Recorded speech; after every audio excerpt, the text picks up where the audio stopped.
దానాలు ధర్మాలు సరే, అది ఏదో ఉంది.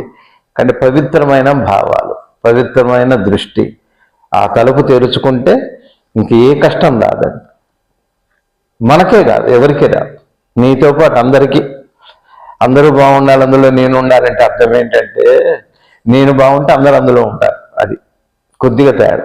అందరూ బాగుండాలి, అందులో నేను ఉండాలి, అది వ్యవహారిక సత్యం. పారమార్థిక సత్యం ఏంటంటే, నేను బాగున్నాను, నేను బాగుపడ్డాను అంటే అందులో అందరూ ఉంటారండి. చూడండి, మీకే తెలుస్తుంది.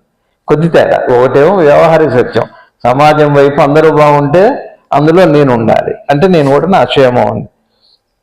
ఆధ్యాత్మిక సత్యం ఏమిటి అంటే, నేను బాగుపడ్డాను అంటే, నాలో స్పష్టత జ్ఞానం వచ్చిందంటే అందరూ అందులో ఉంటారు. ఇలా ఈ పెను ప్రమాదాలన్నీ తప్పి 100 కోట్ల రూపాయల ఇల్లు అమెరికాలో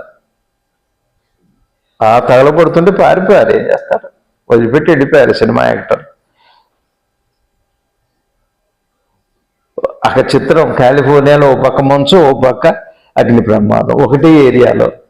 ఇప్పుడు ఈ హాల్లోనే అటుపక్క వర్షం, ఈ పక్క ఎండలాగా ఉన్నట్టుగా విచిత్రమైన వాతావరణం, ఇంకా పెను మార్పులు ఉన్నాయి అని అంటుంది. ఇదంతా కారణం ఏంటో తెలుసా అండి?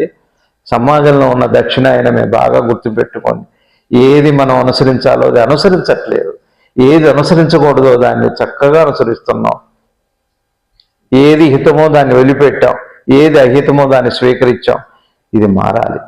వినాలి, ఒకసారి చెబితే చక్కగా ఇదిగో ఇది నా మంచి కోసం చెప్పారన్న దృష్టి వస్తే దానికి బాగుంటుంది. అలా నిరోధి కూడా పరమ పావనమైన పవిత్రమైన, అలా మనసు పరిగెత్తే విషయంలో నిద్రిస్తూ, మనసు నిద్రిస్తున్న విషయంలో మేలుకొల్పే ఈ పవిత్రమైన దినం మనందరికీ అనుగ్రహ దినంగా మారి, ప్రపంచ నలుమూలలో ఎక్కడున్నా ఈ భారతీయ సోదరులు అందరూ కూడా అందరూ బాగుండాలి, అందరూ క్షేమంగా ఉండాలి, సరైన మార్గదర్శకం ఆ తండ్రి ఇచ్చి మంచి మార్పు, పెను మార్పు చెబుతున్నారు పెద్దలు. ఇప్పుడు ప్రక్షాళన మొదలైంది, నది కూడా బాగు చేసుకుంటూ వెళ్తుంటుంది, శుద్ధి అవుతుంది. అక్కడనే ప్రకృతి కూడా తాను శుద్ధి చేసుకునే ప్రయత్నంలో ఉంది. అది 2025 ఆరంభం. కొద్ది రోజుల్లో సుమారుగా 9 సంవత్సరాల కాలంలో పెరుమార్పులు జరగబోతున్నాయి. ఈ ఒక పవిత్రమైన నీరు, గాలి, పంచిభూతాలు అనుభవించే రోజు రాబోతుంది మనందరికీ. ఇప్పుడు శుద్ధి కార్యక్రమంలో ఉంది అని నా అభిప్రాయం. ఇది కష్టంగానే ఉంది, కానీ మరి బాగుపడాలిగా, బాగుపడాలి.